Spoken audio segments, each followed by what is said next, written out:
Good morning, everyone. I'm Elisa Maria. Welcome to Elisa Maria Designs. Today is Thursday, and it's the end of the month, July 31st. We're going into August, and I am here today with my favorite guy and yours, and he is getting ready to read chapter 12 of Jaws, and we only have 2 more chapters left. So without any further ado, I'm going to give you over to my hubby, Johnny. Hey, welcome back, everyone. We're on chapter 12, Peter Benchley's Jaws. Let's get to it. The second day of the hunt was as still as the first. When they left the dock at 6 in the morning, a light southwest breeze was blowing, promising to cool the day. The passage around Montauk Point was choppy, but by 10, the breeze had died and the boat lay motionless on the glassy sea, like a paper cup in a puddle. There were no clouds, but the sun was dulled by a heavy haze. Driving to the dock, Brody had heard on the radio that the pollution in New York City had reached a crisis stage. Something about an air inversion. People were falling sick, and of those who were sick already or very old, some were dying. Brody had dressed more sensibly today.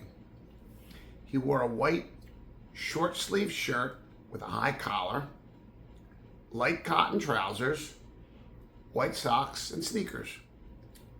He had brought along a book to pass the time, a sex mystery borrowed from Hendrix called The Deadly Virgin. Brody did not want to have to fill time with conversation that might lead to a repeat of yesterday's scene with Hooper. It had embarrassed him. Hooper, too, he thought. Today, they seldom spoke to one another, directing most of their comments to Quint.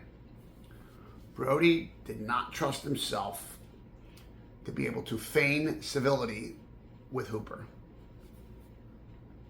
Brody had observed that in the mornings, Quint was quiet, tight, and reserved. Words had to be wrung from him. But as the day wore on, he loosened up and became more and more loquacious. As they had left the dock that morning, for instance, Brody had asked Quint how he knew what spot to pick to wait for the fish. "Don't," said Quint. "You don't know?" Quint moved his head once from left to right and then back again. "Well, then how do you choose a place?" "Just choose one." "Well, what do you look for?" "Nothing." "You don't go by the tide?" "Well, yeah." "Does it matter whether the water's deep or shallow?" "Some." "How so?" For a moment, Brody thought Quint would refuse to answer. He stared straight ahead, eyes fixed on the horizon. Then he said, as if it were a supreme effort, "Big fish like that probably won't be in too shallow water, but you never know."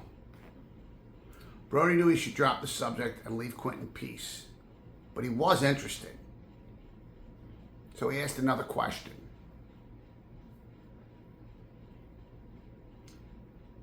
"If we find that fish, or if he finds us, it'll be luck, won't it?" "Sort of. Like a needle in a haystack?" "Not quite." "Why not?" If the tide's running good, we can put out a slick that'll cover 10 miles and more by the end of the day. Would it be better if we stayed the night out here? What for? Said Quint. To keep the slick going. If we can spread 10 miles in a day, we can make it more than 20 miles long if we stayed out all night.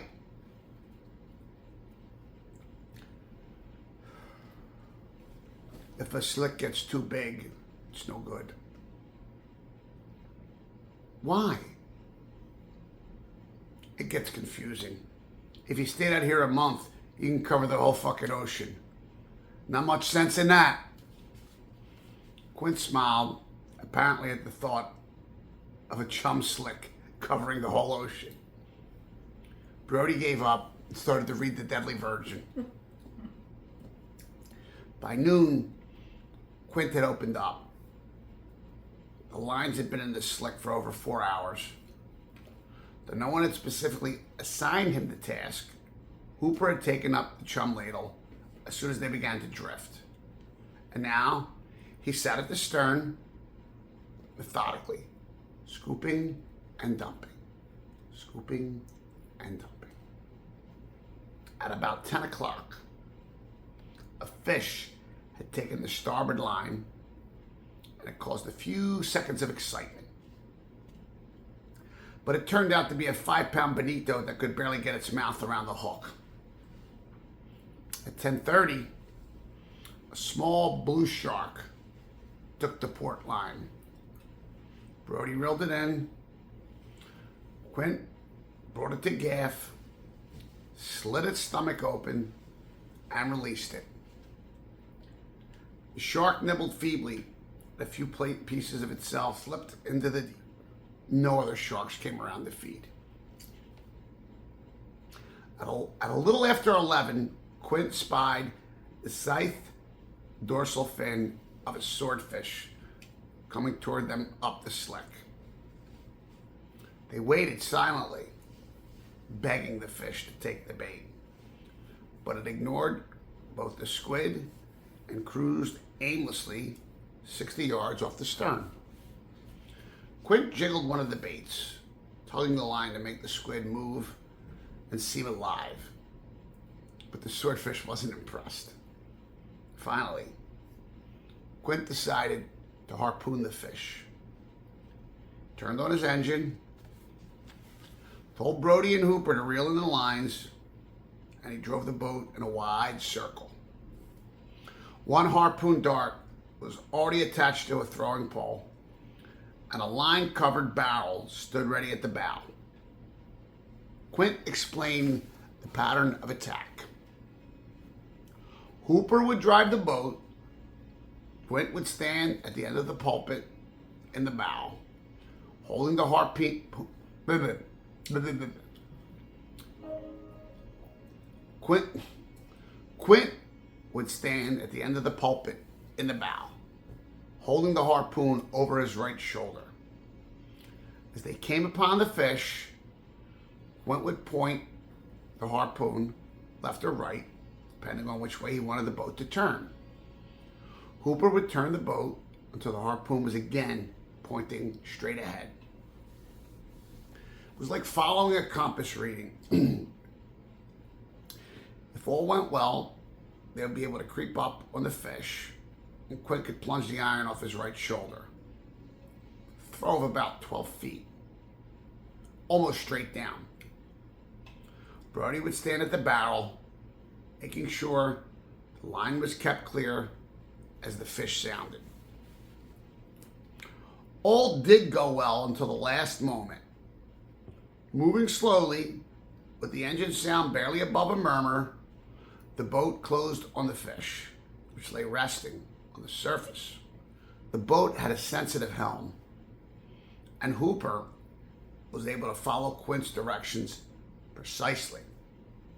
Then, somehow, the fish sensed the presence of the boat. Just as Quint raised his arm to cast the iron, the fish lurched forward, thrust its tail, and darted for the bottom. Quint threw, yelling, "Prick!" and missed by 6 feet. Now they were back at the head of the slick again. "You asked yesterday if we have many days like this," Quint said to Brody. "It's not often we string 2 of them together. We should have at least had a bunch of blue sharks by now." "Is it the weather?" "Could be. Makes people feel shitty enough. Maybe does the same for fish too." They ate lunches, sandwiches and beer. When they were finished, Quint checked to see if his carbine was loaded. Then he ducked into the cabin and returned, holding a machine Brody had never seen before. "Still got your beer can?" Quint asked. "Sure," said Brody. "What do you want it for?" "I'll show you." The device looked like a potato masher hand grenade. A metal cylinder with a handle at one end. Quint pushed the beer can down into the cylinder and turned it till there was a click. And took a .22 blank cartridge from his shirt pocket. He slipped the blank into a small hole at the base of the cylinder, then turned the handle until there was another click. He handed the device to Brody. "You see that lever there?" he said, pointing to the top of the handle. "Point the thing up to the sky, and when I tell you, push that lever."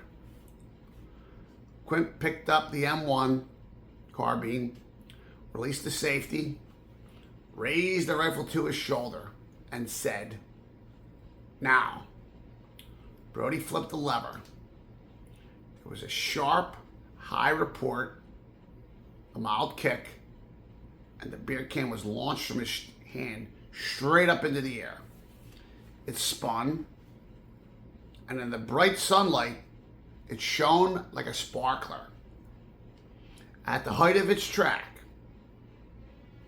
the split-second point when it hung suspended in air, Quint fired.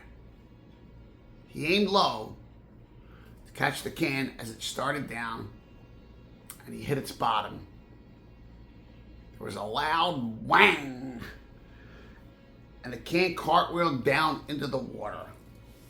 It did not sink immediately, but floated at a cockeyed angle, bobbing on the surface.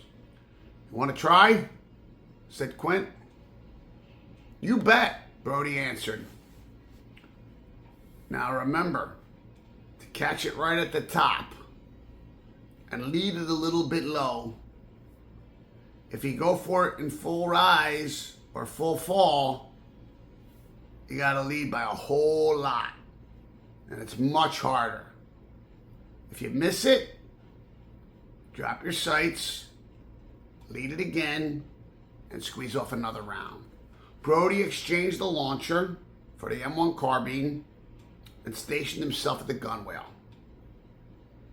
As soon as Quint had reloaded the launcher, Brody shouted, "Now!" And Quint released the can. Brody fired once, nothing. He tried again at the top of the arc, nothing. And he let it by too much as it fell. "Boy, that's a bitch." "Take some getting used to," said Quint. "See if you can hit it now." The can floated upright in the still water, 15 or 20 yards from the boat. Half of it was exposed above water. Brody aimed, consciously a hair low, and squeezed the trigger. There was a metallic plop as the bullet hit the can at the waterline. The can vanished. "Hooper," said Quint. "There's one can left, and we can always drink more beer." No thanks, said Hooper. What's the problem? Nothing. I just don't want to shoot, that's all. Quint smiled. You worried about the cans in the water? That's an awful lot of tin we're dropping into the ocean. Probably rust and sink to the bottom. Clutter everything up down there. That's not it, said Hooper, careful not to rise to Quint's bait. It's nothing, I just don't feel like it. Afraid of guns? Afraid? No. Ever shot one? Brody was fascinated to see Quint press, and he was very pleased to see Hooper squirm. But he didn't know why Quint was doing it. Maybe Quint got ornery when he was bored and wasn't catching fish. Hooper didn't know what Quint was doing either, but he didn't like it. He felt he was being set up to be knocked down. Sure, he said. I've shot guns before. Where? In the service? No, Were you in the service? No, I didn't think so. What's that supposed to mean? Christ, I'd even bet you're still a virgin. Brody looked at Hooper's face to see his response. And for a split second, he caught Hooper looking at him. And then Hooper looked away. His face started to redden. What's on your mind, Quint? What are you getting at? Quint leaned back in his chair and grinned. Not a thing. Just making a little friendly conversation to pass the time. Mind if I take your beer can when you're through? Maybe Brody'd like to take another shot. No, I don't mind, said Hooper. But get off my back, will you? For the next hour, they just sat in silence. Brody dozed in the fighting chair, a hat pulled down over his face to protect it from the sun. Hooper sat at the stern, ladling, occasionally shaking his head to keep awake. And Quint, he sat on the flying bridge, watching the slick, his Marine Corps cap tilted back on his head. Suddenly, Quint said, but his voice was flat, softer, matter of fact. We've got a visitor. Brody snapped awake. Hooper stood up. The starboard line was running out, smoothly and very fast. Take the rod, Quint said. He removed his cap and dropped it onto the bench. Brody took the rod out of the holder, fit it between his legs, and held on. Quint said, now when I tell you, you throw that brake and hit him. The line stopped running. Wait. He's turning. He'll start again.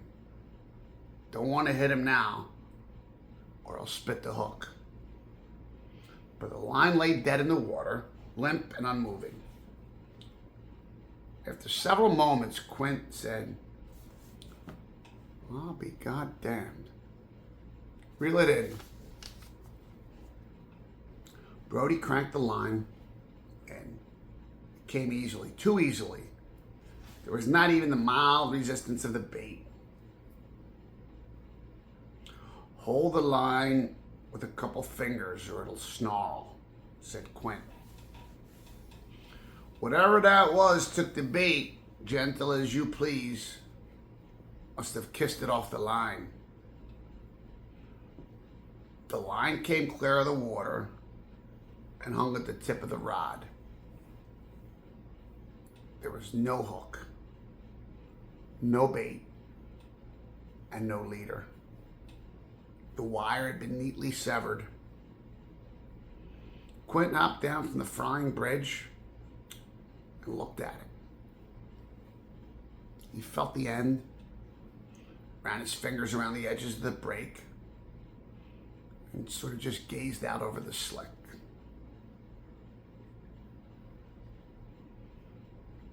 I think we've just met your friend. What? Said Brody. Hooper jumped down off the transom and said excitedly, "You gotta be kidding, that's terrific!" "Now that's just a guess," said Quint. "But I'd bet on it. This wire's been chewed clean through.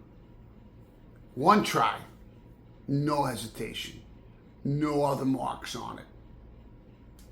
The fish probably didn't even know he had it in his mouth.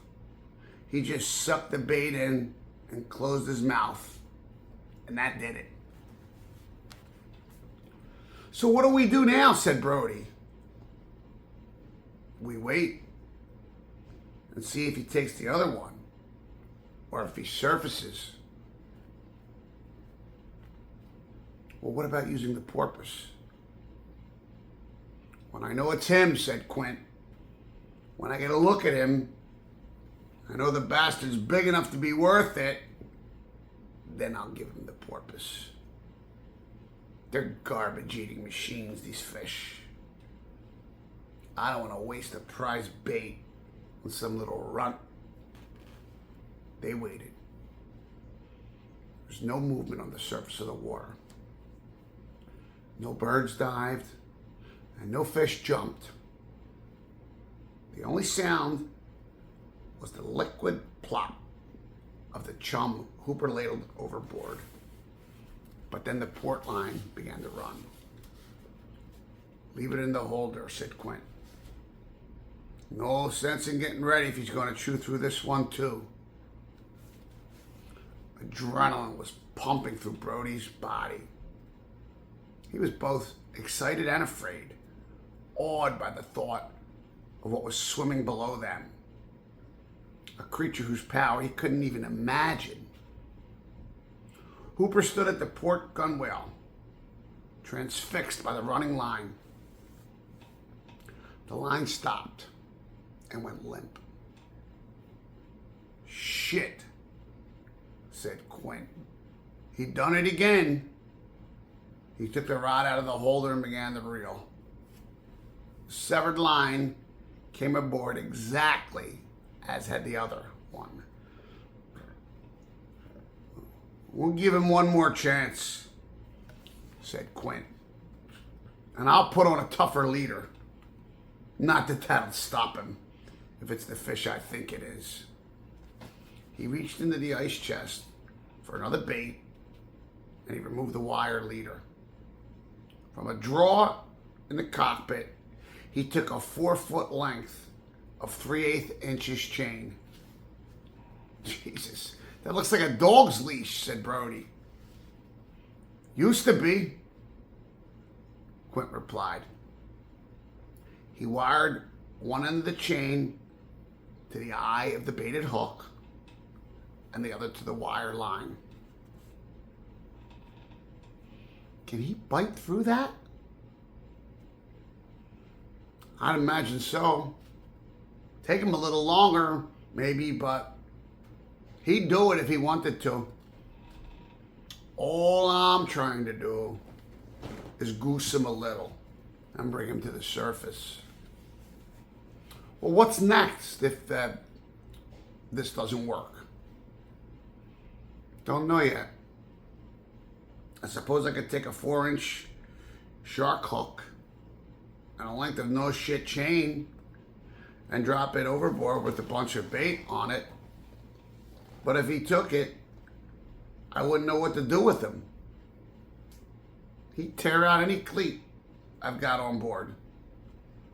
And until I see him, I'm not going to take a chance and wrap chain around anything important. Quint flipped the baited hook overboard, fed out a few yards of line. Come on, you bugger. Let's have a look at you. The three men watched the port line. Hooper bent down, filled his ladle with chum, tossed it into this slick. Something caught his eye and made him turn to the left.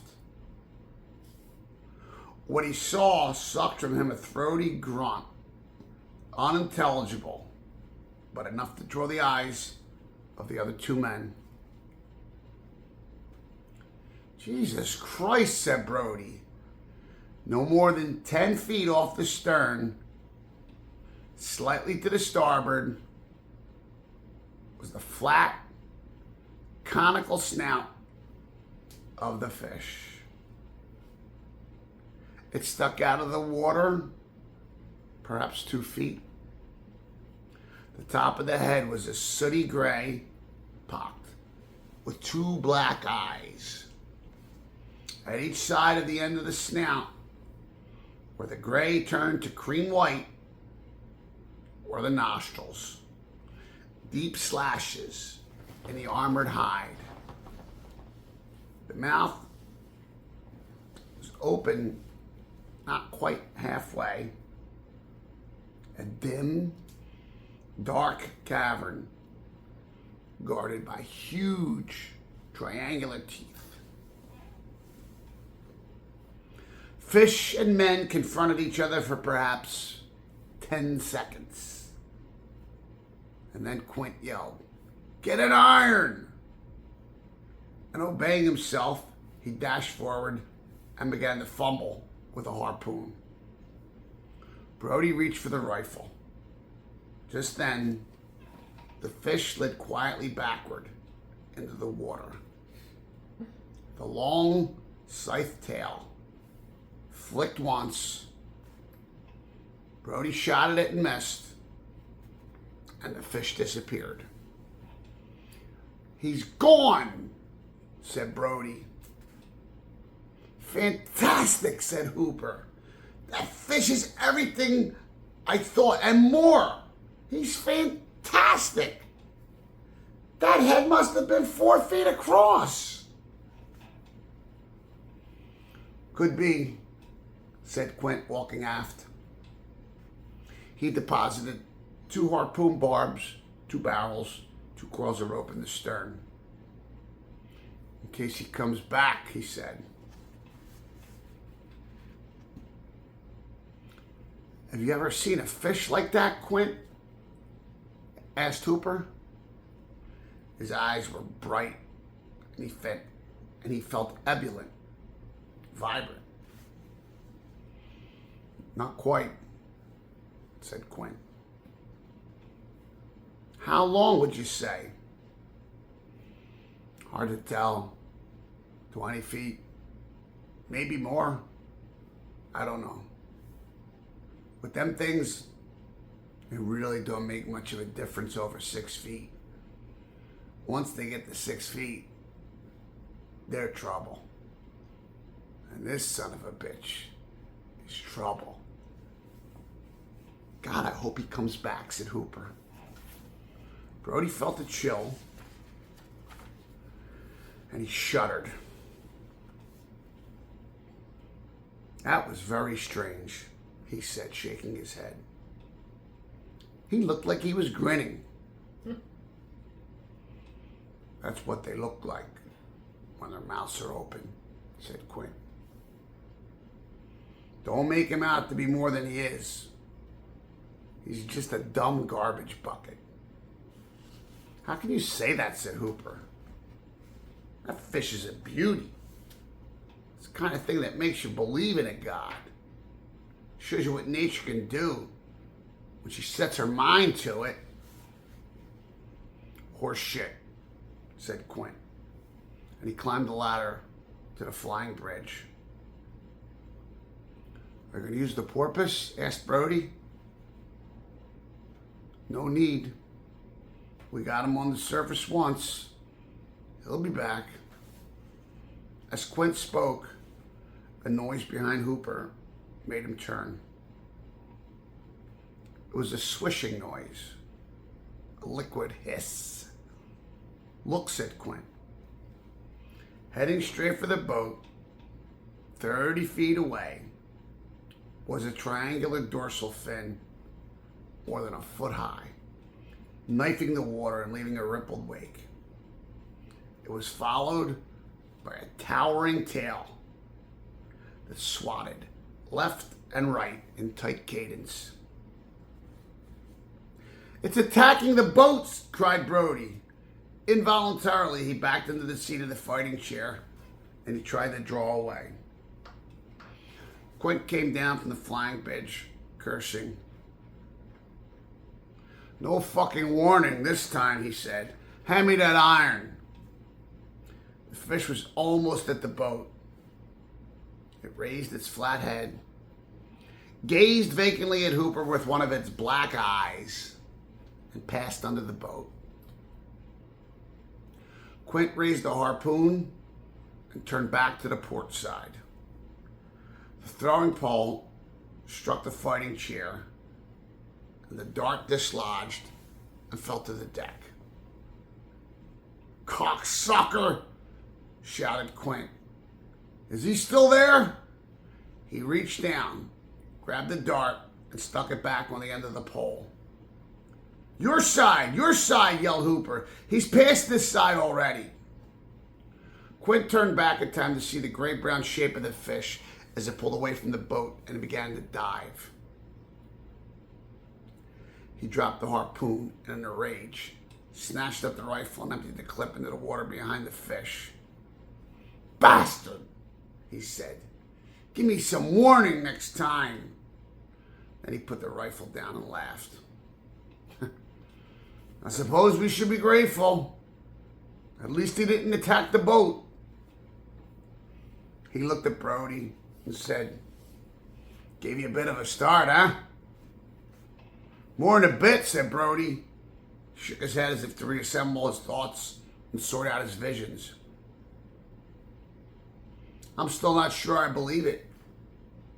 His mind was full of images of a torpedo shape streaking upward in the blackness and tearing Christine Watkins to pieces.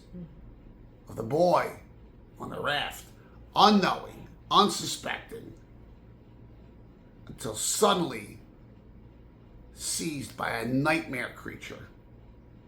And of the nightmares he knew would come to him. Dreams of violence and blood. And a woman screaming to him that he killed her son. "You can't tell me that thing's a fish," he said. "It's more like one of those things they make movies about, you know. The monster from 20 Million Fathoms." "It's a fish, all right," said Hooper. He was still visibly excited. "And what a fish. Damn near megalodon." "What are you talking about?" said Brody. "Well, that's an exaggeration," said Hooper. "But if there's something like this swimming around, what's to say megalodon isn't? What do you say, Quint?" "I'd say the sun's got to you." "No, really. How big do you think these fish grow?" "I'm no good at guessing. I'd put that fish at 20 feet. So I'd say they grow to 20 feet. If I see one tomorrow, that's 25 feet. I'll say they grow to 25 feet. Guessing's bullshit." "How big do they grow?" Brody asked, wishing immediately that he hadn't said anything. He felt that the question subordinated him to Hooper. But Hooper was too caught up in the moment, too flushed and happy to be patronizing. "That's the point," he said. "Nobody knows. There was one in Australia that got snarled in some chains and drowned. He was measured at 36 feet or so, said the reports. Well, that's almost twice as big as this one, as mine. Barely able to comprehend the fish he had seen, could not grasp the immensity of the one Hooper described. Hooper nodded. Generally, people seem to accept 30 feet as a maximum size, but the figure is a fancy. It's like what Quint says. If they see one tomorrow that's 60 feet, they'll accept 60 feet. The real terrific thing, the thing that blows your mind, is imagining, and it could be true, there are great whites way down in the deep that are 100 feet long. Oh, bullshit, said Quint. I'm not saying it's so, said Hooper. I'm saying it could be so. Still bullshit, said Quint. Maybe, maybe not. Look, the Latin name for this fish is Carcharodon carcharius, okay? The closest ancestor we can find for it is something called Carcharodon megalodon, a fish that existed maybe 30 or 40,000 years ago. We have fossil teeth from megalodon. They're 6 inches long. That would put the fish at between 80 and 100 feet. And the teeth are exactly like the teeth you see in great whites today. What I'm getting at is, suppose the two fish are really one species. What's to say megalodon is really extinct? Why should it be? Not for lack of food. If there's enough down there to support whales, there's enough to support sharks that big. Just because we've never seen 100-foot white doesn't mean they couldn't exist.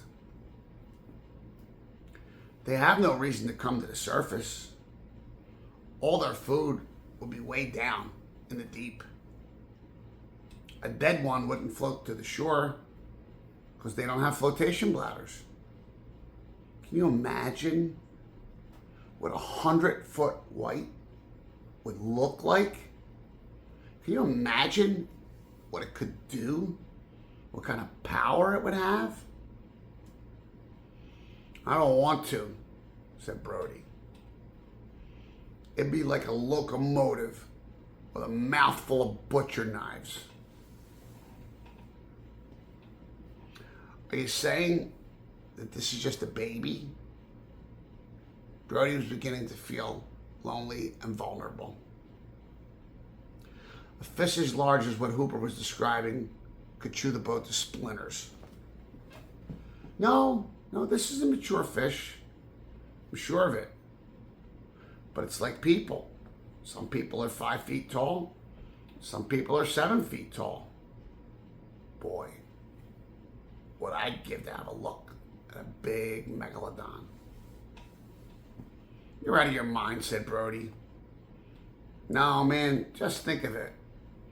It would be like finding the abominable snowman.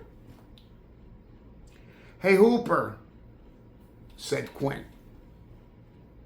You think you can stop the fairy tales and start throwing chum overboard? I'd kind of like to catch a fish. Sure, said Hooper. He returned to his post at the stern and began to ladle chum into the water. You think he'll come back? Asked Brody.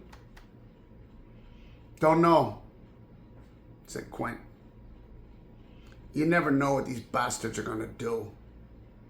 From a pocket, he took a notepad and a pencil, extended his left arm and pointed it towards shore.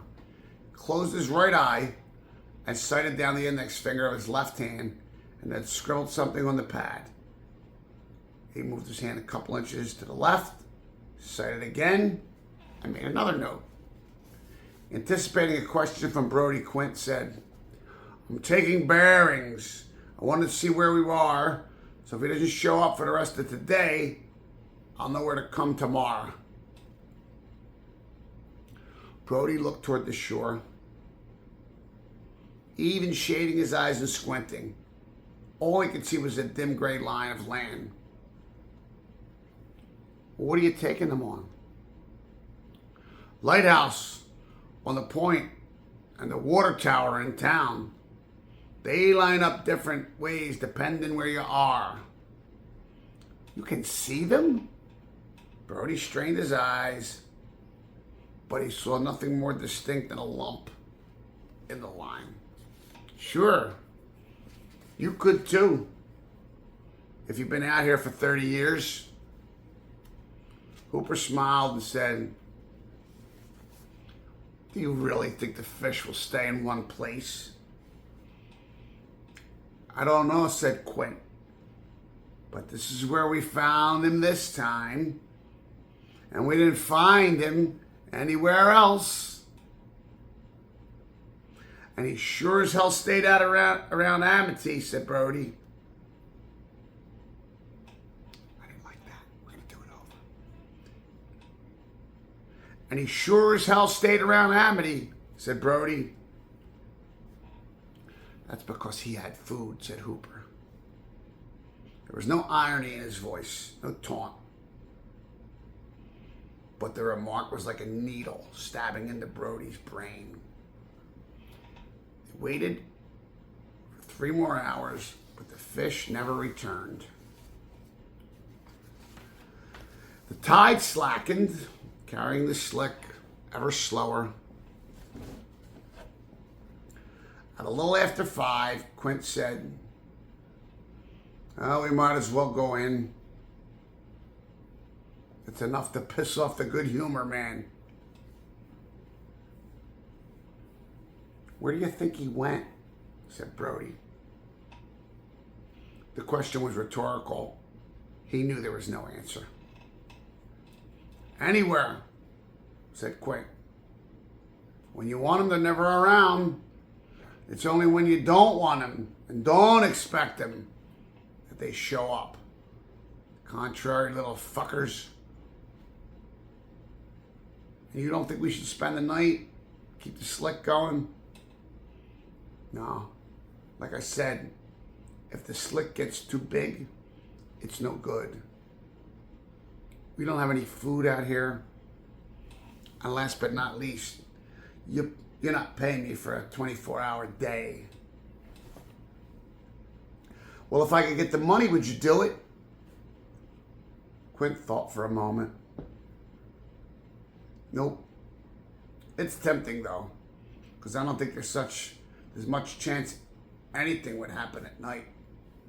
The slick would be big and confusing, and even if he came right up alongside and looked at us, we wouldn't know he was there unless you took a bite out of us. So I'd be taking your money and just to let you sleep on board. But I won't do it for 2 reasons. First off, if the slick did get too big, it would screw us up for the next day. Second, I like to get this boat in at night." "Well, I guess I can't blame you, said Brody. Your wife must like it better, too, having you home." "Got no wife," Quint said flatly. "Oh, I'm sorry." "Don't be. I never saw the need for one." Quint turned, climbed the ladder to the flying bridge. Ellen was fixing the children's supper when the doorbell rang. The boys were watching television in the living room, and she called to them. "Would somebody please answer the door?" She heard the door open, heard some words exchanged, and a moment later saw Larry Vaughn standing at the kitchen door. It had been less than 2 weeks since she had last seen him, yet the change in his appearance was so startling that she couldn't help staring at him. As always, he was dressed perfectly. A 2-button blue blazer, button-down shirt, gray slacks, and Gucci loafers. But it was his face that had changed. He had lost weight, and like many people who have no excess on their bodies, Vaughn showed the loss in his face. His eyes had receded in their sockets, and their color seemed to Ellen lighter than normal, like a pasty gray. His skin looked gray too, and it appeared to droop at the cheekbones. His lips were moist, and he licked them every few seconds. Embarrassed, when she found herself staring, Ellen lowered her eyes and said, "Larry, hello." "Hello, Ellen. I stopped by to..." Vaughn backed up a few steps and peered into the living room. "First of all, you suppose I could have a drink?" "Of course. You know where everything is. Help yourself. I'd get it for you, but my hands are covered with chicken." "Don't be silly. I could find everything," Vaughn said as he opened the cupboard where the liquor was kept, took out a bottle, and poured a glass full of gin. As I started to say, "I stopped by to say farewell," Ellen stopped stuffing pieces of chicken in the frying pan. "You're going away? For how long?" "I don't know. Perhaps for good. There's nothing here for me anymore." "What about your business?" "That's gone. Or it soon will be." "What do you mean gone? A business doesn't just go away." "No, but I won't own it anymore. What few assets there are will belong to my partners." He spat the word, and then, as if to cleanse his mouth of its unpleasant residue, he took a long swallow of gin. "Has Martin told you about our conversation?" "Yes." I'll look down at the frying pan, stirred the chicken. "I imagine you don't think very highly of me anymore." "It's not up to me to judge you, Larry. I never wanted to hurt anybody. I hope you believe that." "I believe it. How much does Eleanor know?" "Nothing. Poor dear. I wanted to spare her, if I can. That's one reason I want to move away. She loves me, and I'd hate to take that love away from either of us." Vaughn leaned against the sink. "You know something? Sometimes I think, and I've thought this from time to time over the years, that you and I would have made a wonderful couple." Ellen reddened. "What do you mean?" "You're from a good family. You know all the people I had to fight to get to know. We would have fit together and fit in Amity. You're lovely and good and strong. You could have been a real asset to me. And I think I could have given you a life you would have loved." Ellen smiled. "I'm not as strong as you think, Larry. And I don't know what kind of asset I would have been. Don't belittle yourself. I only hope Martin appreciates the treasure he has." Vaughn finished his drink and put the glass in the sink. "Anyway, no point in dreaming." He walked across the kitchen, touched Ellen's shoulder, kissed the top of her head. "Goodbye, dear. think of me once in a while? Ellen looked at him. I will. She kissed his cheek. Where are you going? I don't know. Vermont, maybe, or New Hampshire. I might sell land to the skiing crowd. Who knows? I mean, I might even take up the sport myself. Have you told Eleanor? I told her we might be moving, and she just smiled and said, whatever you wish. Are you going to be leaving soon? As soon as I chat with my lawyers about my liabilities, send us a card so we'll know where you are. I will. Goodbye. Vaughn left the room and Ellen heard the screen door close behind him. When she had served the children their supper, Ellen went upstairs and sat on the bed. A life you would have loved, Vaughn had said. What would a life with Larry Vaughn have been like? There would have been money and acceptance. She would never have missed the life she led as a girl, for it never would have ended. There would have been no craving for renewal and self-confidence and confirmation of her femininity. No need for a fling with someone like Matt Hooper. But no. She might have been driven to it by boredom, like so many of the women who spent their weeks in Amity while their husbands were in New York.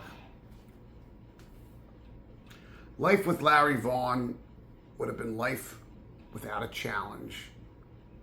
A life of cheap satisfactions.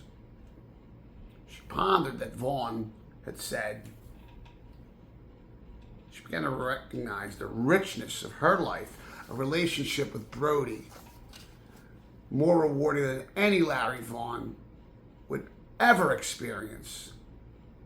An amalgam of minor trials and tiny triumphs that, together, added up to something akin to joy. And as her recognition grew, so did regret that it had taken her so long to see the waste of time and emotion in trying to cling to her past. Suddenly she felt fear. Fear that she was growing up too late. Something might happen to Brody before she could savor her awareness. She looked at her watch.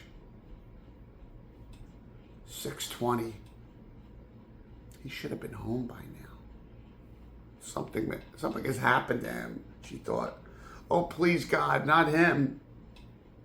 She heard the door open downstairs. She jumped off the bed, ran into the hall, and down the stairs. She wrapped her arms around Brody's neck and kissed him hard on the mouth. My God, he said when she let him go. That's quite a welcome. Chapter. This chapter was almost an hour long. It's 54 minutes. 54 minutes. I had to read to you guys. It's not easy on my throat. My throat gets raw and raspy when I gotta read for 54 minutes straight. But I love you guys, and I know you really do appreciate me reading to you. So take this, all of you, and listen to it. Do this in memory of me. Good afternoon, everyone. Happy Saturday. Welcome to Elisa Maria Designs. I am Elisa Maria. Welcome back if you're back. Welcome if you are new. John has just read chapter 12 of Jaws. It was 13, wasn't it 13? There are 2 chapters left. Okay, that was 12. Did I answer that question? I think you did. It was about an hour long. Oh, God, yes. It's a good read. It was great listening to it. I think this is the best chapter that he's read. I think so. I have to agree with you. And again, This is not the commentary. I This pride is just myself. the opening. I pride myself on being objective, and Okay. objectively. And we're getting ready to get to the commentary once we can get us both into the frame. I think I'm gonna get Daddy's beach chair and some of his beach chair like I'm on that. It's right there. Well, I just found a new way to video record. I don't know what this is going to look like right now, but I think I'm going to take the weekend off this weekend and have a little, R&R to catch up on my calendar for August. Today's August the 1st, right? Correct the mundo. Today's August the 1st. And I was hoping during our Moogle meetup that I could talk to my members and have you all throw your hat in the ring, tell me how it's going, what you want to see for August. So I'm going to try and get myself together. Maybe sometime over the weekend, if I'm got like a little block of time, I might just put a SOS out and be like, help me. And I guess I don't have to sit in this chair right now because I am taping you and me at the same time. Huh? Yeah, you're just... You still don't you want to do the beach chair? Want me to sit next to you? You could sit next to me, or we could sit opposite one another and put it in between so you can still do the double screen. Come on, look at this. Hurry up. I did this. Look, hurry up. Look, he's on film now. Look. That's right, smile. Okay. I like it. It's good. All right, you want to do it that way? Huh? Or you want me to sit on the beach chair? Okay. I think that I heard my wife say, "Oh, You're not on film. All I see is your elbow." I want to sit So on the again, beach let's chair. get all the drama. It'll be like Amity. And now the beach chair is out, and you're asking me, "Do you want me to sit on the beach chair?" Yeah. Well, put something like Jaws on over there. Like put something on the TV that's like a Jaws screensaver. So then we'll point it this way, and we'll see like the little Jaws thing. But you and I will be in the thing. Hurry up! Look at the face. Look, he totally forgot he's being filmed. Oh, look, he's a joy. He's a ray of sunshine. Let's see. My glasses are permanently tinted because my other one's broke, and I walk around all the time with sunglasses on because my goofy doctor gave me multifocal contacts, and I can't see a damn thing out of it. So I walk around, everything's rosy all the time. Oh, is that just like a screensaver? Just the screen. You have to put it on mute. This is twice. I'm going to get copyright infringement for that sound. Really?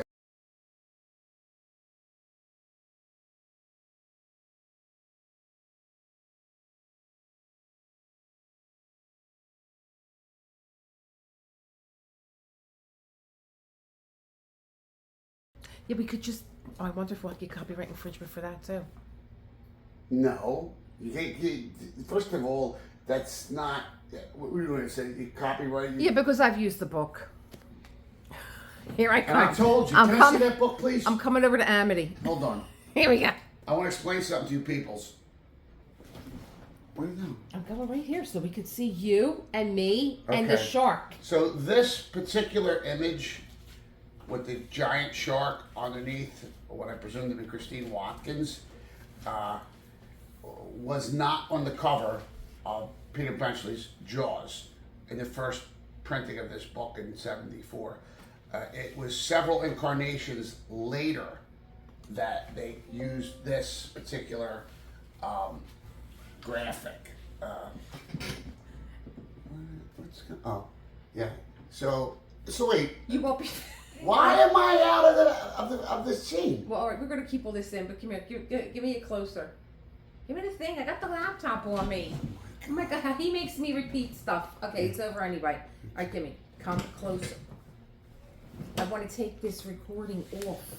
I want to record it another way. All right.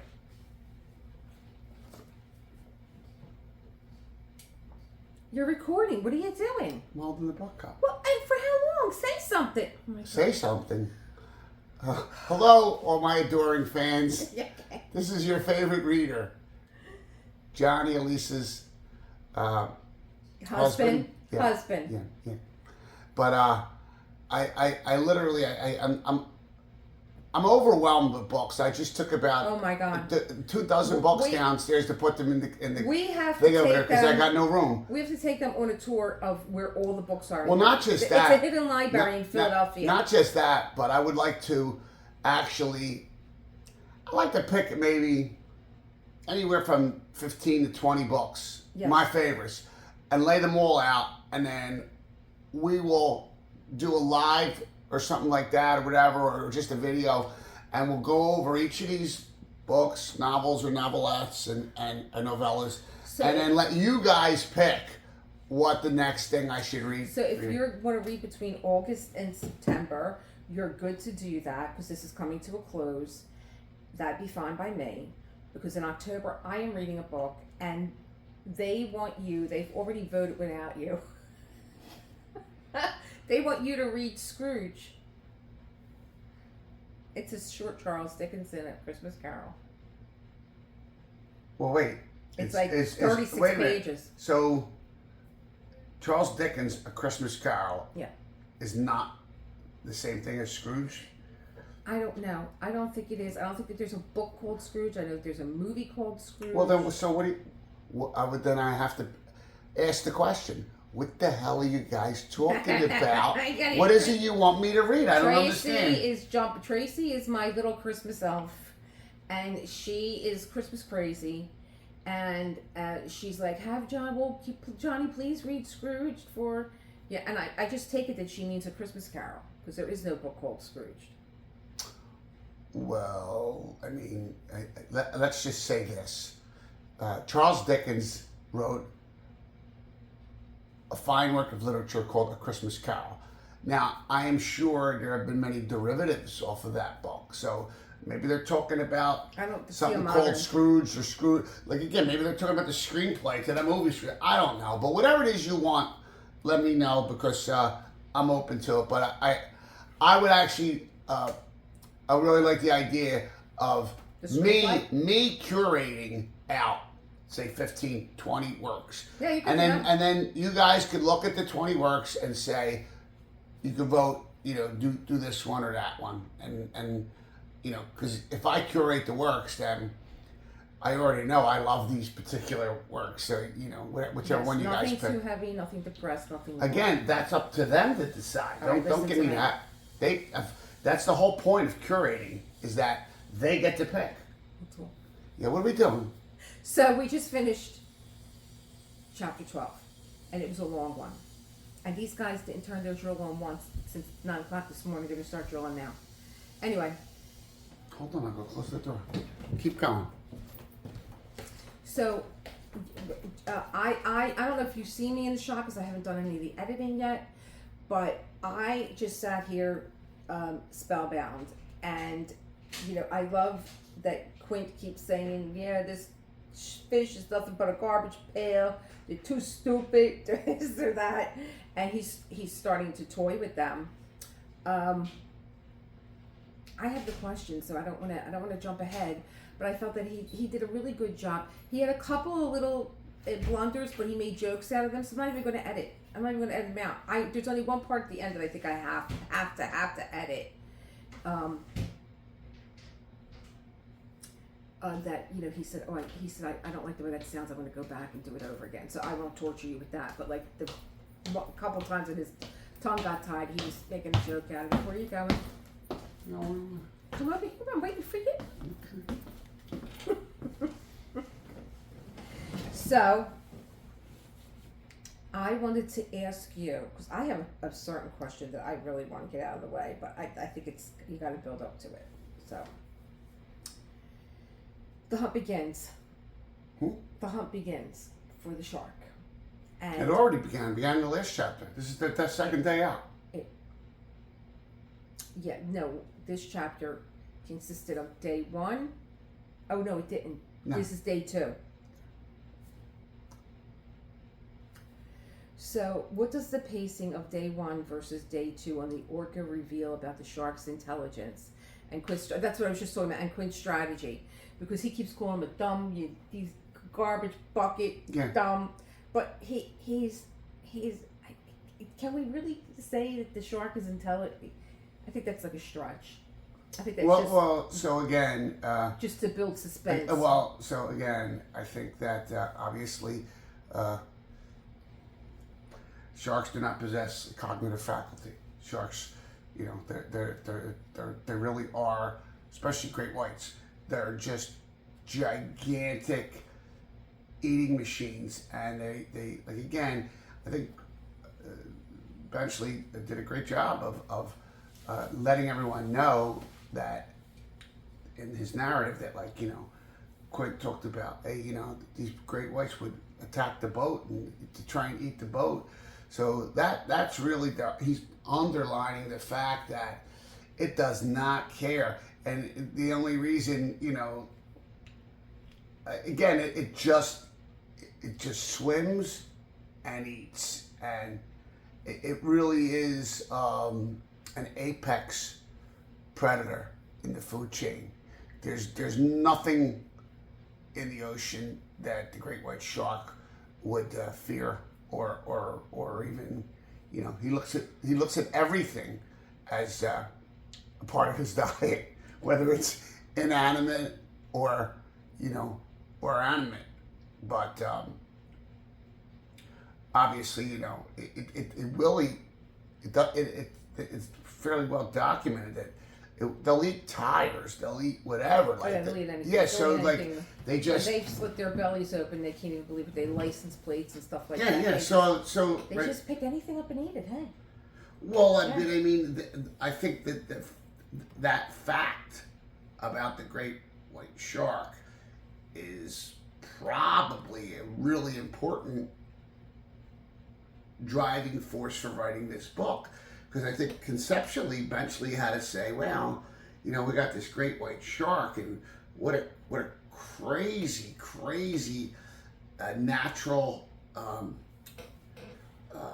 example of an apex predator. Again, I have to agree with Quint's assessment that it is a dumb, whatever you want to call it, garbage eating thing, because honestly, it will even eat something that it provides it with no nutritional value, and it can't even digest. So what my feeling was when you were reading, and Hooper is just very methodically throwing this chum overboard. Yeah. Quint is staring out. Yeah. Brody's restless. And I was thinking, like, what happened when the young kid went in the water, and Hooper thought that he saw something when he was on the boat, but he wasn't sure. But I got that feeling like that this fish is out there around them, like it's almost like it's sizing them up.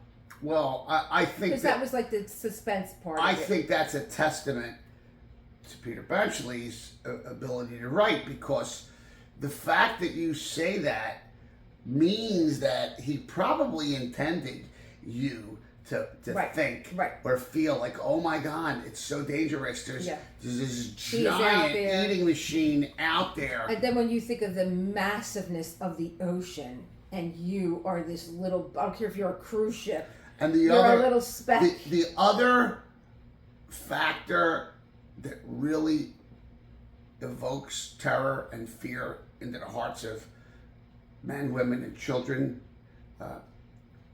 who swim or just like to play and frolic in the water is that this gigantic great white shark, for whatever reason, is now in shallow waters, because that's really terrifying. Because, you know, listen, I go out in the ocean, I body surf, and, you know, I go out pretty far too. Maybe he's just a shark that's like no other. You know, like you got people that are like just a little strange, a little weird. We got a big shark that likes to hang out in warm water and shallow water. I think that again, let's not forget that the book itself is based on a true story. There was great white shark attacks in New Jersey in like 1916, I think it was, and that people were being attacked in shallow water. I mean, that's a really important context. Well, I saw something this past week. a shark came in. I don't know if it was New Jersey. I don't know if it was Staten Island, New York. I don't know where it was, but it was somewhere close along the northeastern shoreline. And everybody's standing around. We live in this virtual world anymore. Everybody's standing around with a cell phone. There's only one kid that goes to run to go get something. He straddles the shark. Now the fin is right between his legs, and he pulls his nose back. He sees this big hook in his mouth, and whatever he had, he was trying to get it out. And this thing was thrashing, and he was on land. He was like somewhat because it's going to die. The shark has to have water movement pushed through his gills, or he can't breathe. It would be like us. So he's got his mouth open. He's pulling this thing out. You could see the inside. You could see the teeth. The thing had to be 6 feet long, 7 feet long. And he gets it out. And now this kid by himself is dragging this shark to the water. And he's got him by his tail, not by his mouth, and not by his snout. And he's pulling him. And the shark is turning. He could twist his body almost so he can touch his tail. And this kid is jumping. And like not one person. They're all with their phones. Video recording this, and he finally gets into the water, but you see that thrashing motion. Well, Lisa, and how fast I he's get going. your point, but don't you think a lot of these people were afraid to act or go near that shark? No, I think that everybody wants to have the content, wants to have the. I mean, at one point, put the goddamn phone down. You can't use me as an example. I'm fearless. There was one kid out of 50 people on the beach that was willing to take a chance. I think they were afraid. Okay. All right. Anyway. Let's. But anyway, I just wanted to, if you could find it, just to bear witness to the way that they move, the power that they have. I would love to. Power. I have a friend of mine, Dennis. I used to work with at the post office, who was bitten by a shark, and I'd love to maybe call him up and ask him to tell us the story about how he ended up getting bitten by the shark and putting that on too. So I think that we should find a Jules costume for Foofy for Halloween. All we gotta do is get him the shark head, with the fin. Foofy. Look, he's laying on the floor. He looks like the shark that was on the beach. Your mother's talking about you. Say hello to everybody. Hi, Daddy. Look, Foofy. The way that you were laying, Daddy, you look like the beach. You want to make you a movie? look like the shark on the beach. You want to make a movie, Daddy? He's like, leave me alone. I got to go outside, get these men out of my yard. All right. So we went over. Oh, come on. We went over. You know what else got me in the chapter? Quint's silence. My goodness. He's so. But let me finish. It's not just that Quint is silent. It's Brody being so restless that I was silently laughing in the background because he's thinking of all these questions to ask him. Yeah, but like what? It's like when you're a mom and you have young kids and you get this moment to like maybe read a magazine or a book or just stare into space and they're coming up to you and they're asking you all these questions. See, but and you answer it. I think one word and they just keep coming back at you. I think, first of all, I would describe Quint as taciturn and not silent. And I would also say they did qualify it with he tends to loosen up, lighten up, and talk a little bit more as the day goes on. But I would say, at least my faculty of reason theorizes that Quint in the morning is all business. And even talking or answering questions interferes with his concentration. He's like a one pointer. You just. So he's looking out over the bow of the boat, and he's looking at the oil slick, the chum slick that they're creating, and he's looking for signs. Yeah, that's you in the morning. Can't talk to you. I just told him this the other day. I'm like, I get up with you. I want to help you. I know that you're going to the gym. I want to make sure you got everything, but I'm in the way because he's just one point focused on what he has to do. He don't need me. He just needs me not to be around. Hence my assessment of Quint. Yeah, that's what I said when you were saying Quint. When you were describing him, I was pointing my finger. I'd like to bring something up. I know you usually ask the questions, but I'd like to. You want to ask me one? And I'd like to put this one out on the table for all of us. Okay, let me get my book. Go ahead. I sort of got the sense in this chapter, and I think you can only infer it, but I got the sense that Quint somehow either knew of Hooper's affair with Ellen, Well, it's or very- suspected it, or Very interesting. or just picked up on this undercurrent between Hooper and Well, he Brody. said it. Yeah, he but said it. He said, I've been waiting for that since you two, assholes got on the boat. Yeah, got on the but boat. I'm saying the subtext of some of the things and the remarks and the questions that Quint asked almost made it sound like he knew. He knew this guy cheated on that with that guy's report. So let me tell you, there's a little bit of Quint in both of us because I am the observer.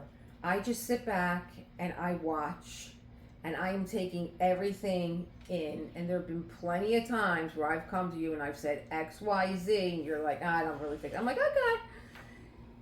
Where I have that and I really, really love that about Quint, and I picked up on that too, where he is just an observer. He sits back, doesn't have to say anything. He's not just an observer, he's a One doer. word. He's a doer. But he is, but I'm talking about a fraction of his personality. Yeah. He doesn't mix words. He gets right to the point. He absolutely does not mix and words. I am like that too. He's- And I use it, and I've said it to you guys when I do Self-Care Sunday. I'm very aware of time, and if I don't have to say more than I have to say, I just get right to the point. I don't, I'm like that with everything. Just. I'm going to have to take this opportunity to voice my mild displeasure with Elisa in the sense that sometimes I get the impression that she's on some kind of a word diet. Like she what's the matter? You can't, and I mean it mostly because I think that It's if I don't have to feel this, and this is what I learned in yoga, and it's probably where it comes from, is that when I first started teaching, I felt like I had to fill every minute of the 90 minutes, or that my class was going to get bored or whatever. And I learned, one day I was having a very, what do you call it? I wasn't feeling really confident in the class, and I was quiet, and they came to me and was like this class was so nice, so I don't have to fill in the space to with something. Well, if it's not, I kind of like it now. I do it a lot. Let me explain, and I'll use an example. So yesterday, wait a minute, no. So yesterday, should watch 7,000 Words. Yesterday, I went out, run a few errands, and I happened to go to the Acme, the supermarket. So as I'm coming home, Elisa texts me. One word, Acme. I texted her back, what about it? She says, oh, never mind.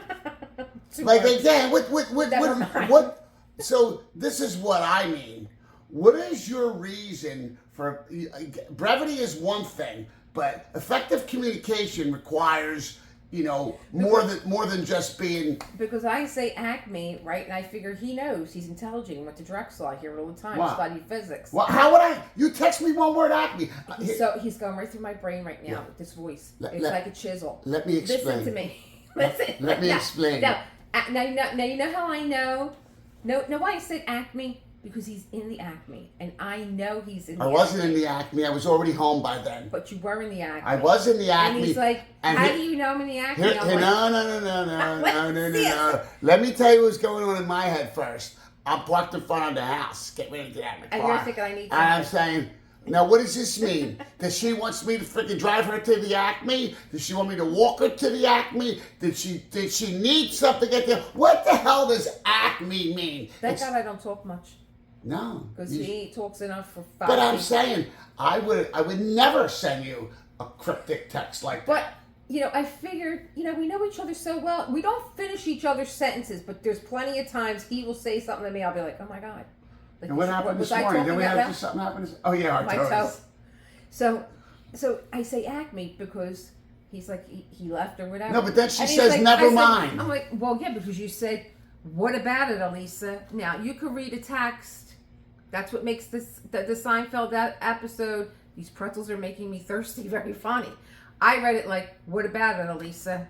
That's how I read it. No, that's me asking a question because you sent me one word that represents the supermarket around the corner from us. You didn't say, I need to go to the supermarket. Could you pick me something Then up at the he rings supermarket? the phone because I said, never mind, so he's tortured. Now he can't. He's got to know. So he said, Yeah, but the what never about mind. the Acme? Listen, I said, I know you were there. And he said, well, how do you know? How would you Don't guys worry about respond to one word Acme, and then when you say, well, what about the Acme? Never mind. I'm going to draw a mustache No, on you. never mind. You know how much I can't I am on a stand word diet. never mind? Okay. That never mind is simply, it's so dismissive. Never mind. It's so dismissive. Basically what it means is, don't worry about it, and I don't really want to have any kind of communication with you. I said all I'm going to say. So Quint starts shooting beer She's going to cans cut all this out. No, you're not going to see anything. in the air. Yes. And then Brody, but then Hoop. I love that whole argument that they had. Not an argument. He Yeah, was because like Hooper says he don't want to do it. And when he was pushing Hooper's buttons, Brody was loving it.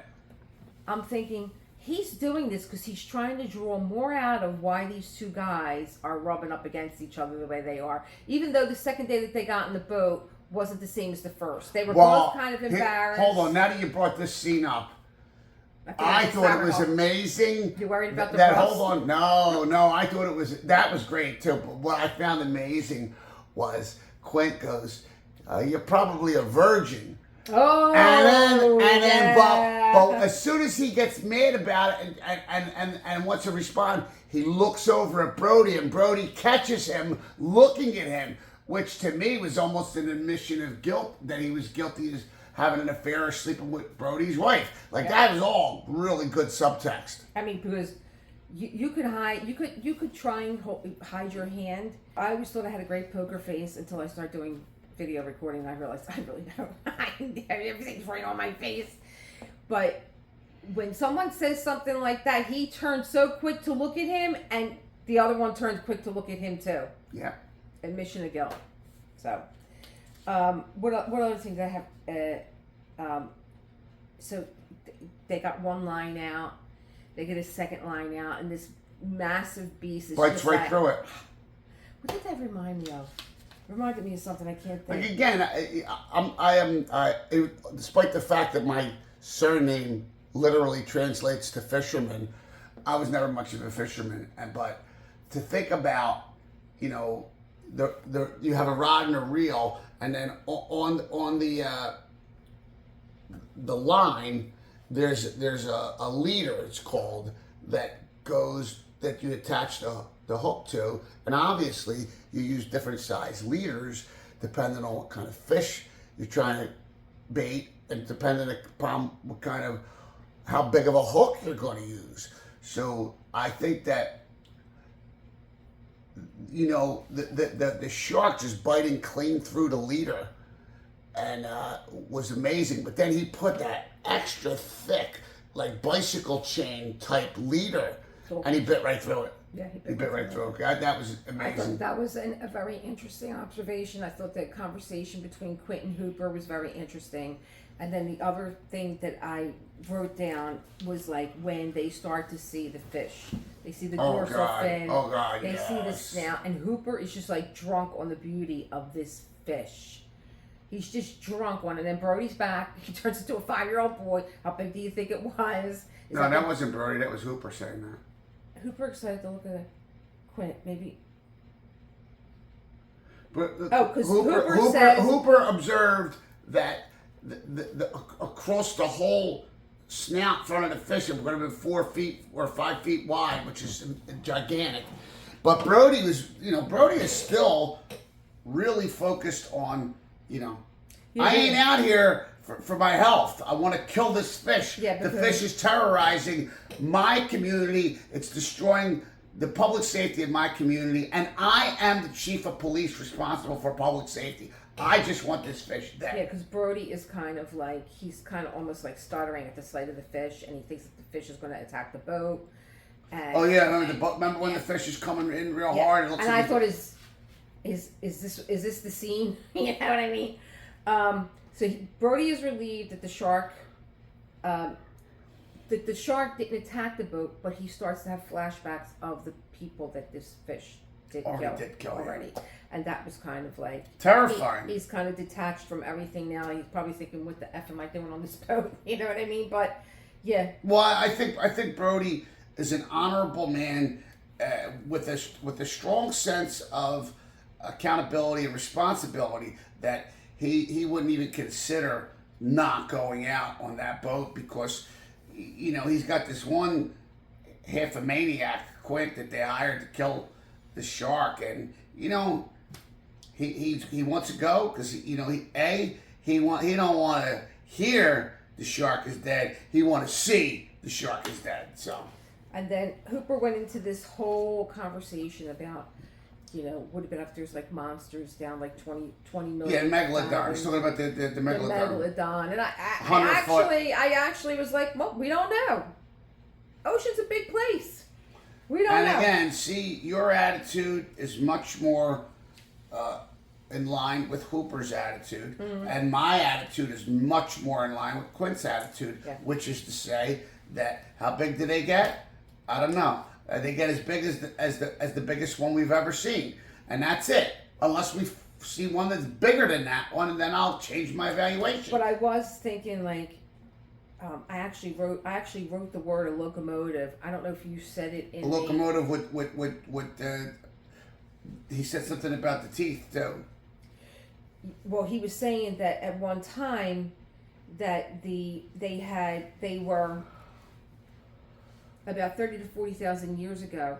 They were 80 to 100 feet, and they had 6-inch teeth. Yes. And he was saying like, what do you think a shark like that does? And I'm thinking to myself, well, that's a shark that you put to work because he's like a locomotive. And I don't know if you said that or I just wrote it down. No. It's I'm like, put it to work. Someone in the book described that particular, the megalodon, whatever, as a locomotive with, I can't remember how they described the teeth, but obviously locomotive meaning it's massively powerful because it's got a giant tail that just, the tail goes once or twice and propels it into the water, but it's got 6-inch teeth. It's like, yeah, it's frightening to think about.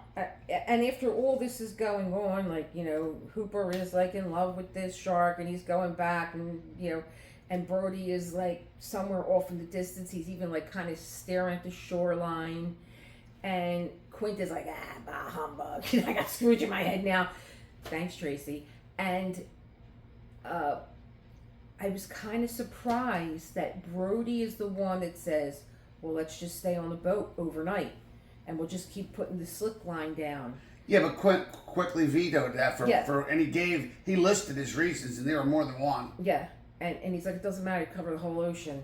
So, and then they do shoot away while he was, they're going to get off the boat, they're going to go in, it's 5 o'clock, you're not paying me for 24 hours, I need to be taking your money and all that.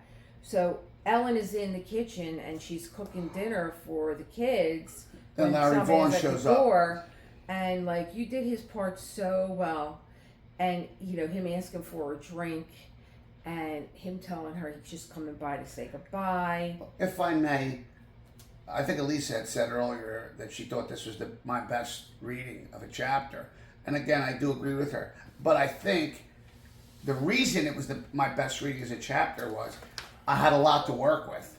Because, you know, I got to be Quint, Brody, and Hooper, which there's a big dynamic going on there. But I also got to be Larry Vaughn, and of course Ellen is on the other end of that conversation. But I think I was able to emote and put some emotion into Larry Vaughn's, because listen, Larry Vaughn was at that point, he was a very pathetic character that, you know, he's going to say goodbye, and I'm like, is he saying goodbye like he's really going somewhere, or is he checking out? No. Well, I always took it to mean he was actually going to go somewhere, but I suppose. I don't think he would leave his wife. I suppose He couldn't do that to her. He told her she was going with him. I know, but he couldn't do that to her. Like, Kill himself. What? yeah, I'm going to say check out because You're not allowed to say that? I don't know. Everything is just so crazy in this world anymore. I mean, it is what it is. It's a reality. Are we living in such a virtual world that we can't use the real word? If an S and an I and an O and a U, with the X at the end spell Sue, and an E and a Y and an E spell I, pray what does a speller to do? And I just love it. And if an S and an I and a G and an HED spells side, well then what else are we? I'm between the Jaws theme. Yeah. Everything. Where were we? Let's Anyway, get back. So Ellen's fixing supper. It's Larry Vaughn. He comes in. The first thing he asks is, "Can he have a drink?" And I don't even know where she's at. She's like, "Yeah, you know where everything is. You can't take one look at this guy and think like, should you have another drink?" But whatever.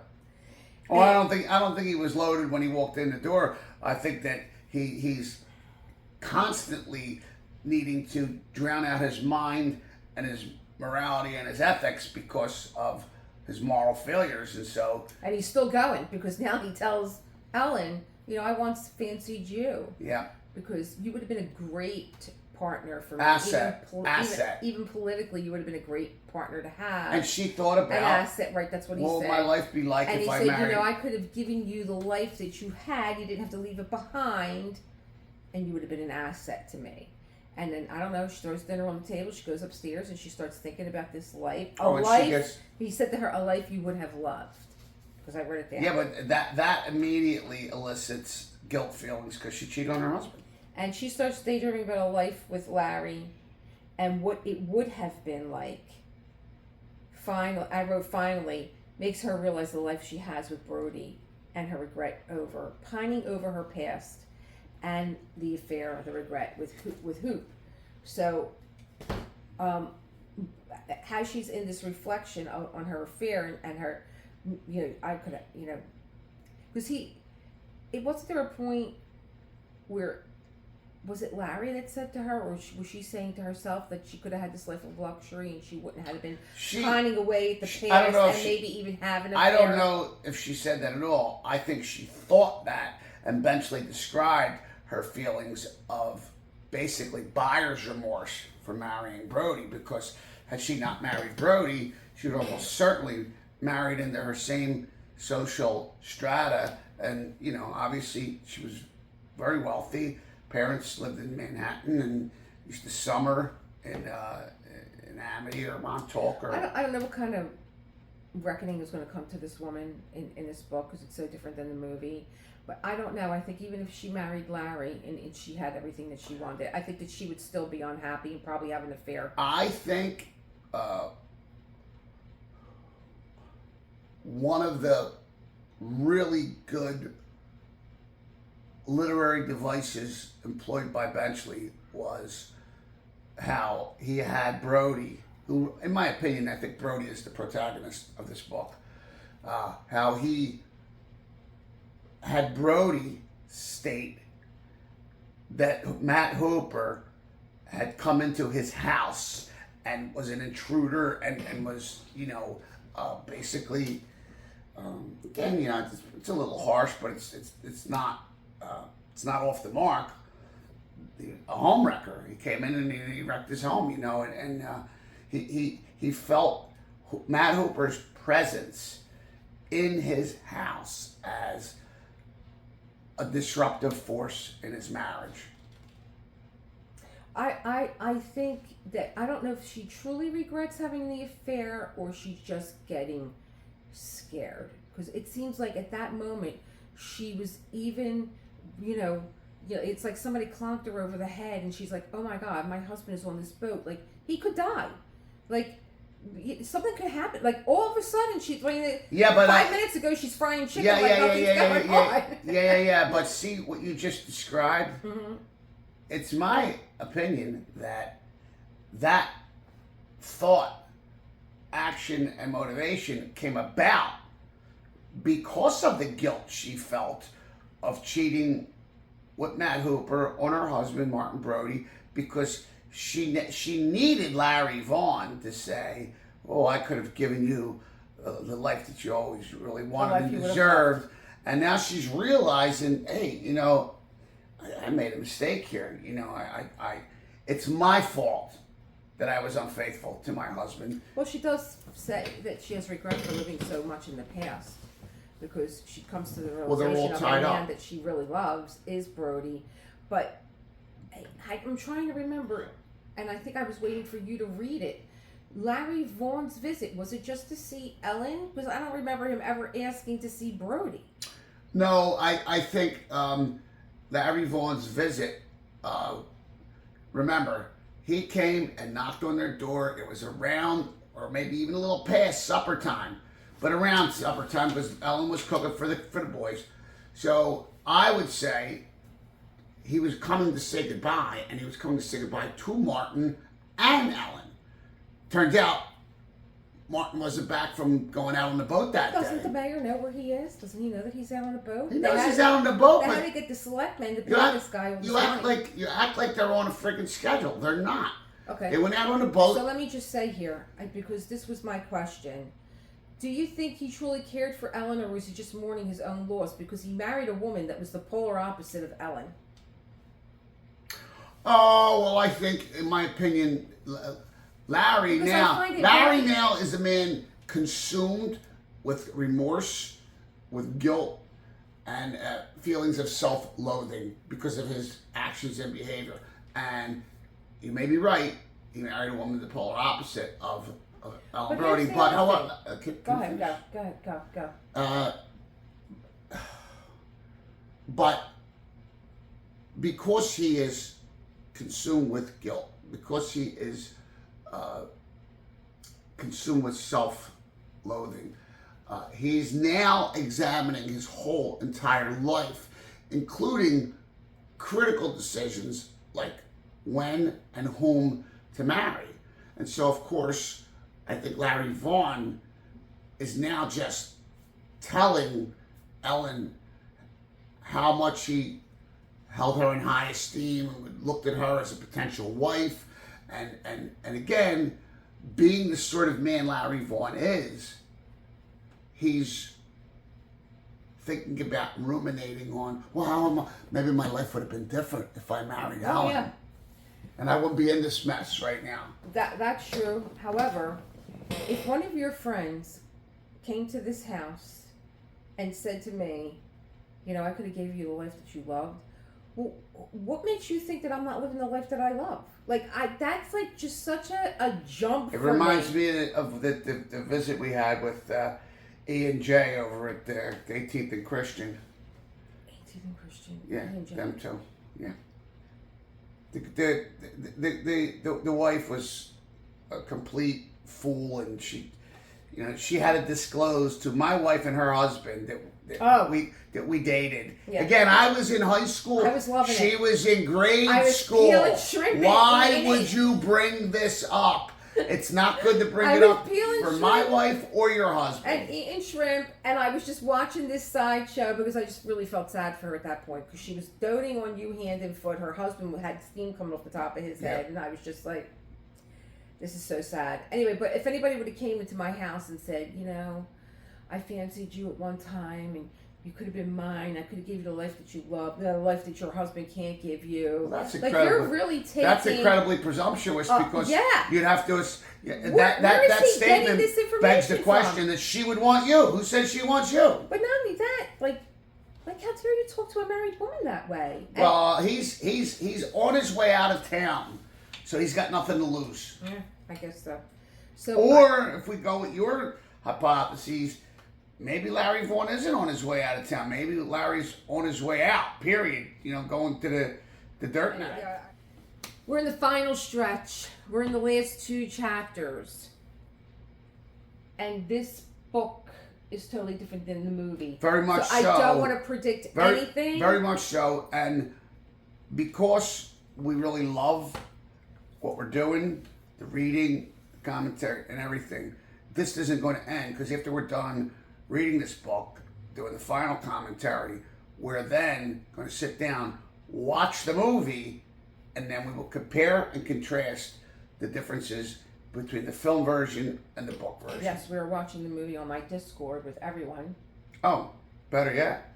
With the book club, and so there's a lot of times I have to push everything out of my head that I saw in the movie, and I don't want to make any predictions, but I am kind of curious as to what this final confrontation with this fish is going to bring. Will they all survive? Will none of them survive? Will one survive? Like, I don't know.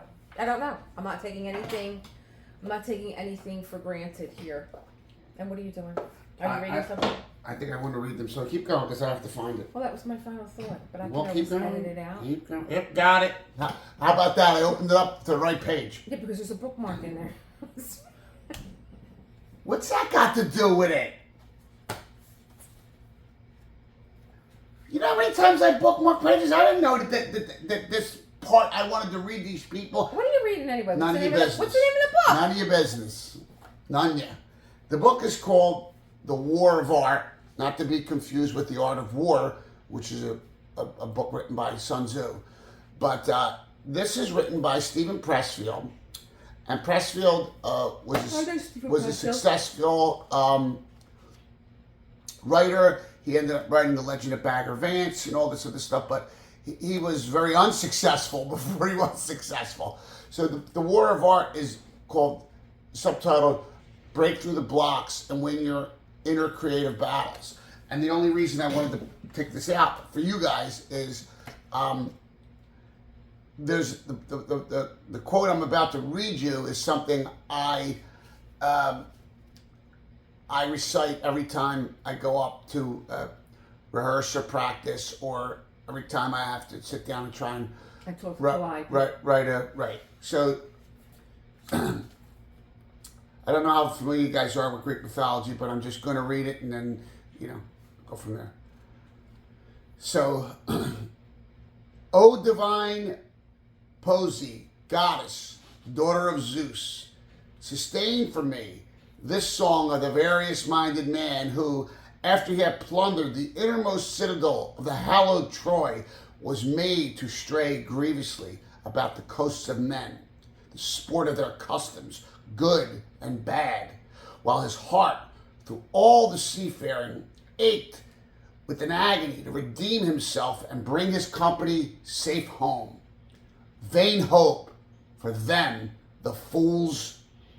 Their own witlessness cast them aside, to destroy for meat the oxen of the most exalted sun.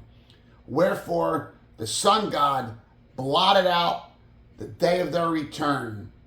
Make this tale live for us all in its many bearings, O Muse. And the only variation I do is I don't say O divine Posy. I use Calliope. She's also Zeus's daughter, but it's it's an invocation to the muse or muses to inspire you when you need to write, draw, diamond paint, create, even exercise. So that's all I got for you people. So you know what Kristen said to me when I was interviewing her? The artist. No, I don't know. She said to me, I don't know what we were talking about. Talking about her life, my life, going back and forth. And she said, you know what? You're a real Renaissance woman. Oh, that's quite the compliment. I know. And I said, I'm looking at you, and I'm like, yes. Married to a Renaissance man. I guess. I don't know if I would put myself in that category, but... No? Well, I mean, when I hear Renaissance man, I think of someone who's basically has a mastery of, like, almost everything. He can create and build, and I'm not really good with my hands with mechanical stuff. Well, but I write. Look at what you I write did poems. yesterday. I write songs. I taught myself to play 3 or 4 musical instruments. I cook. So yeah, on some level, I guess. So now that I have my Discord channel, I won't get any kind of flack from music. What do you mean? Oh. So, I guess I could say this. My buddy came over last night, and he and I went. We grew up together. We went to kindergarten, grade school together, and he's a really, really good friend of mine. the reason I asked him to come over was I wanted him to watch a film that I made. Mm-hmm. Because when I turned 60 last September... They know all about it. They were I here. know, okay. All right. They were here. All right. So I wanted Will to see the film I made. Oh, God, I forgot where I was going with this. And, It's okay. Take your time. Cause no. What, how did this all start? You said Discord. I said Discord, and you have a film, and I won't get any kind of copyright or anything. Oh, yeah. So I was explaining to Will last night how difficult it was for me because I think I put all the video and pictures together first. But as I was doing all that, I already knew what songs I wanted to use as the score of the film. Some of them are songs that I wrote, and some of them are, songs other people wrote. And I was using iMovie to create the movie. And the minute you put a piece of music in an iMovie that's copyrighted, nope, it won't go. They tell you, nope, can't use this, it's copyrighted. But fortunately for me, I had no intention of ever posting my film on YouTube or any of those platforms. And so I did find a way to work around that. But the workaround works only because I have no intention of posting it. So, again, if you post it publicly on YouTube or whatever, I'd have 50 copies. Yeah, I was telling them during one of our lives, maybe just with my, I was actually telling Kristen when I was interviewing, because it was a great live that you missed, because a lot of the diamond painters that showed up were also in the music business and had husbands or partners that were on the road with other musicians and stuff. And so, I told Kristen, she was like, I want to meet this husband of yours. I'm like, he'll pop in, I'm sure he'll pop in. And you did, but you were half asleep. And I said, she's like, I want to hear him sing. And I was like, well, let me tell you about what happened when I did that. And I woke up the next morning to his entire playlist. YouTube sent me 30 songs, each one with a copyright strike, and the replay was only like 2 minutes long, and it was me saying hello and goodbye. Yeah, but I don't know if this is accurate, but Alicia seems to think that, I'm a songwriter and I've written, a lot of good songs. She seems to think that if I play my own songs, she's going to get a copyright strike. How could that possibly be? Your music has been published. Yes, I need your license.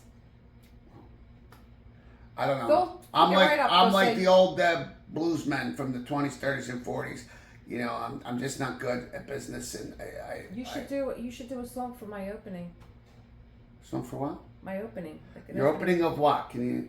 Of what? Of Elisa Maria Designs. What do you mean you're opening? I thought you already opened Elisa Maria Designs. I did, but maybe I want a theme song. Well, then say you should write a theme song. Don't say. A theme song. Okay.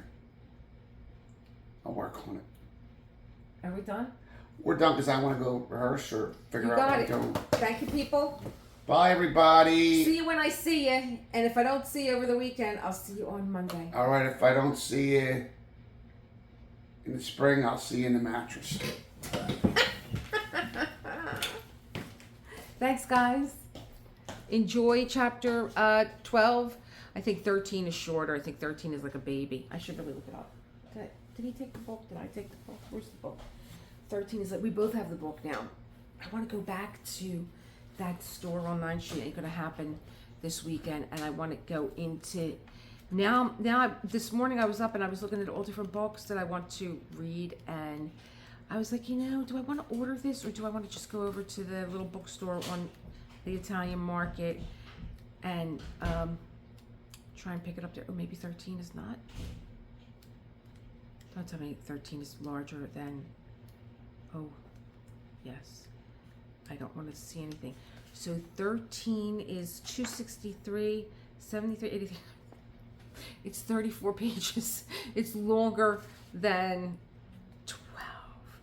And then this, and then 14 is, I'm trying not to read anything, see anything. Oh, and 14 is 300. It is like 19 pages. Alrighty. We're probably gonna do 13 in 2 parts, you know, like we did the last time, but something that big. I'll let him read 15 pages commentary and 15 pages. And really, is it only 50 minutes? That doesn't seem right. Oh God, I hope this thing didn't start and stop. We'll find out. Bye. Keep creating that world that you want to live in. I'll see you in the next one. Peace.